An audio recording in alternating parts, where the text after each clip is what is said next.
Coach Keith is with us here live. Appreciate you hanging out with us, Coach Keith. Another benefit to getting to record in the evening. And Coach Keith says, who or what promoter or other wrestling promotion your dad couldn't stand when you were growing up? So listen, he's no longer with us, and I'm sure some of the folks you're going to name and talk about are no longer with us. And it was 30, 40, 50 years ago. It's all bygones. Who cares now? But was there one person who every time it came up, your dad was like, oh,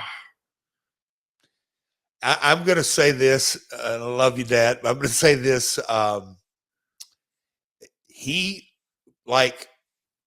He pretty much knocked anybody, but in that egotistical way. Now that hindsight's 2020, he never. I heard him put over Eddie Graham as many ways as possible. Eddie, and I think in a lot of ways that was the issues that I didn't even know I had, but Mike had with me. But their relationship was super special. Eddie Graham, he would take his jabs. Oh my God, take his jabs at Fritz, take his jabs at Watts, of course Crockett, because when they came in and ran opposition, he would always refer to the Poffos found out just how hard it was to run in this business. I don't know if that was really a knock.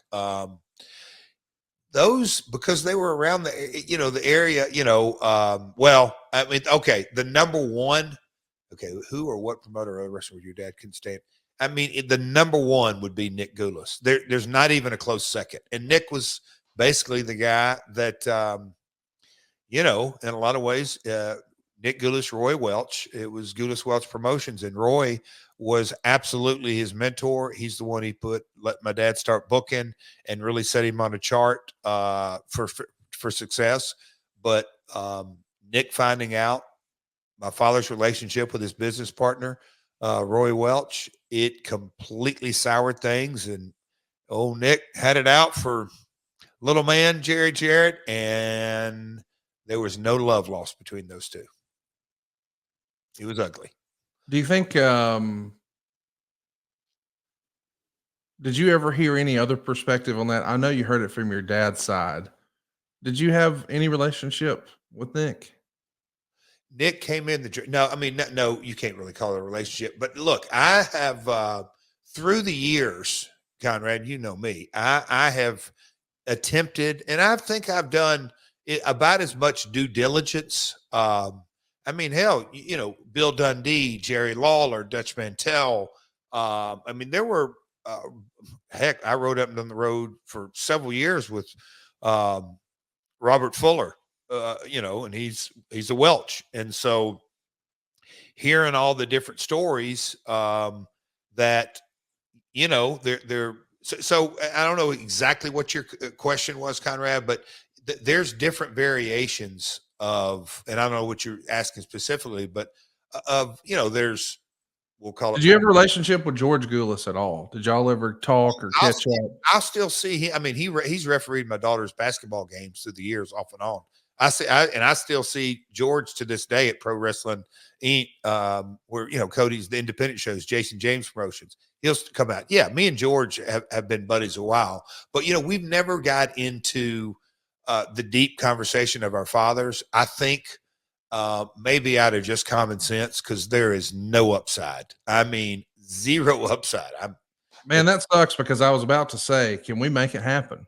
I would love to on adfreeshows.com, two sons of two promoters, get you guys together and just have a conversation, not trying to work an angle or shoot, just real honest conversation from two kids who grew up in different households and heard everything terrible about each other. And we know the history of your fathers, but you guys were just the kids. You didn't really have a dog in that hunt. He's older than me. Yeah. So I'll call it a generation older, but he debuted 12 years before you. He didn't debut till 74. Okay, that's okay. Yeah, wow. Retired in 82. So he was done 4 years before you ever really did anything. Yeah, so he wrestled 8 years. Okay. Yeah. All right. Yeah. Conrad, we got to do it. As you're saying this, I was about to say, maybe you should do a one-on-one with him, because there is a real story there. Yeah, let's do it. I got his number. Mark James, if you're listening, you're about to go to work, son. We're going to get the Gulases and the Jarretts together, and we'll make that happen in It'll be 2025. fascinating. Yeah, that's good That stuff. will be fun.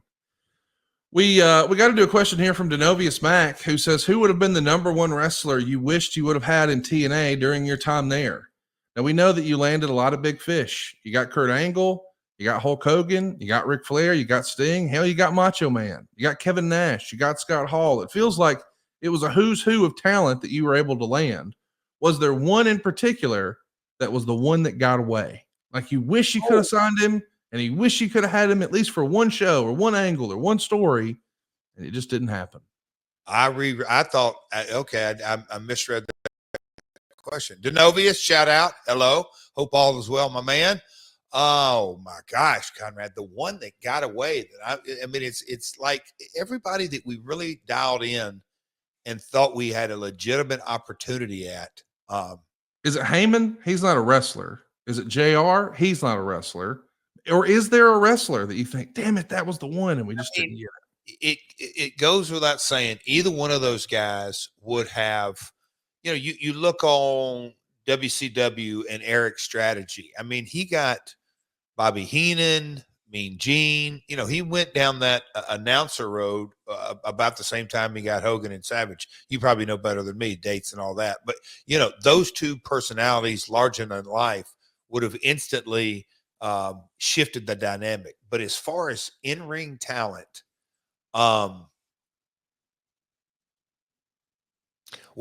one of the things, and I wasn't in a position whatsoever, but and nobody has had hindsight, but having Okada under contract and didn't do, he was a young guy. I get it, but man, maybe a missed opportunity there to really develop an international talent. But man, one that got away. Oh gosh, Conrad, I would have to kind of look. But no, there's not one. There's not. I mean, just because the ones that we really wanted and went after, we got. Well, I mean, I guess the other one, I mean, there was a small chance, a tiny window, maybe not even really that big of an opportunity. But there were times, I mean, like we know Foley came over, but Austin walked away from WWE, Rock walked away from WWE, and there was a little bit of a gap, right? When you guys were first getting going, Shawn Michaels wasn't doing anything before he came back at SummerSlam 02. Did you ever have any conversation or just harebrained ideas about what if with Stone Cold, The Rock, or Shawn, or any of those? Knowing the realities of our budget, none of those guys seriously were under consideration. The relationships they had with specifically Vince at the time, you kind of knew that. Even when Dixie had a lunch with Goldberg, I knew that was just it just was not a reality. And when you kind of look at different talent and signings and stuff like that, I'll give you a little conversation because I had whether it was I've been out to a couple of dove hunts at Bob Carter's house or in the early in the ranch in the early days, and then kind of as time evolved and different conversations with folks in Dallas, I would try to do my best to say, look, just because they're a massive star in WWE, if they don't really get in line with the brand, I'm not sure their star power is going to translate. I think that's sometimes a big thing. You hear, and maybe that's fresh on my brain. I just heard that the other day, Yankees Dodgers, when they kind of talked about putting these clubs together, that both managers have done a good job of really putting people in positions to succeed. The Jim Collins book, get the right people in the right seats on the right bus, and you'll go somewhere successful. But at the same time, you got to get the wrong people off the bus, or you're going to have a chemistry that doesn't work. So I think that's very important when you put together a roster or an organization as well. Chemo City has a question for us and wants to know, Jeff, would the Brother Love character have worked for the USWA? In an absolute, I mean, well, I'll say this. Bruce, I guess I shouldn't say handicap. I don't know that you maybe have asked this. Bruce, call him old school, a sponge. His young days in Houston, his young days and the opportunities that Vince gave him to produce or be around and creative. Bruce, as a I look, Paul Heyman is super successful, and he has played the wise man and a senior advisor. Bruce concentrated more on office, and he had so much, you know, satisfaction or love that or whatever it may be, or maybe even Vince just wanted him that position. But if Bruce would have just dialed in on being, I'm just going to be a heel manager. This guy is, I shouldn't even say was, he probably didn't want to do it now with the gray hair, but he could have been at the very tip top of the industry for years if he so choose that. He understood the business. He knew how to cut promos. He knew how to put not only the person he's managing, but his opponent in the right light to draw money. I just think he could have drawn money in any generation too.